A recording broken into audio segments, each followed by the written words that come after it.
Welcome to Madras granny. புளிச்சக்கீரை கடையில் கிராமத்து ஸ்டைலில் எப்படி செய்யலான்னு பார்க்கலாம். இது நல்ல புளிப்பா காரமாக இருக்கும். ரைஸ் கூட கொஞ்சம் நல்லெண்ணெய் விட்டு சாப்பிட்டிங்கன்னா ரொம்ப சூப்பராக இருக்கும்.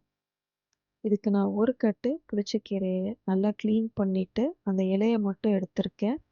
வாஷ் பண்ணிவிட்டு அது கூட ஒரு 5 பச்சை மிளகாய் சேர்த்துருக்கேன். புளி ஒரு சின்ன பீஸ் அளவு கழுவிட்டு சேர்த்துக்கோங்க.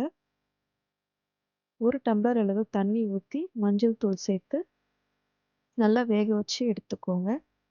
தண்ணி அதிகமாக இருந்ததுன்னா தண்ணி எடுத்துட்டு நல்லா மேஷரோ இல்லை மத்து வச்சு நல்லா கடைஞ்சி எடுத்துக்கோங்க. நல்லா இந்த மாதிரி மசியணும். அப்போ தான் ரைஸ் கூட நம்ம பிசைஞ்சு சாப்பிட்றப்போ ரொம்ப நல்லா டேஸ்ட்டாக இருக்கும். இப்போ இந்த கீரைக்கு ஒரு தாளிப்பு கொடுக்கணும். அதுக்கு ஒரு 2 டேபிள் ஸ்பூன் அளவு நல்லெண்ணெய் எடுத்துக்கோங்க. நான் இப்போ வடகம் தான் தாளிச்சிருக்கேன்.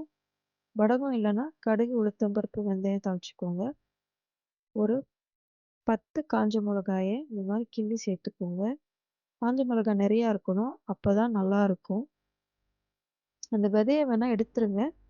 உங்களுக்கு காரம் அதிகமாக இருக்குன்னா எடுத்துட்டு இந்த மாதிரி நல்லா வதக்கி விடுங்க. ஒரு 10 பல்லு பூண்டு நல்லா இடித்து சேர்த்துக்கோங்க. சின்ன வெங்காயம் இருந்துச்சுன்னா ஒரு 5-6 சின்ன வெங்காயத்தை இந்த மாதிரி சேர்த்துக்கோங்க. கூடவே கொஞ்சம் பெரிய வெங்காயத்தையும் நறுக்கி சேர்த்துக்கோங்க. ரொம்ப நல்லா டேஸ்ட்டாக இருக்கும். இப்போது கீரைக்கு தேவையான உப்பு இது எல்லாத்தையும் நம்ம தாளிச்சது எல்லாத்தையும் போட்டுட்டு மசிச்சு விடுங்க. Thank you and enjoy.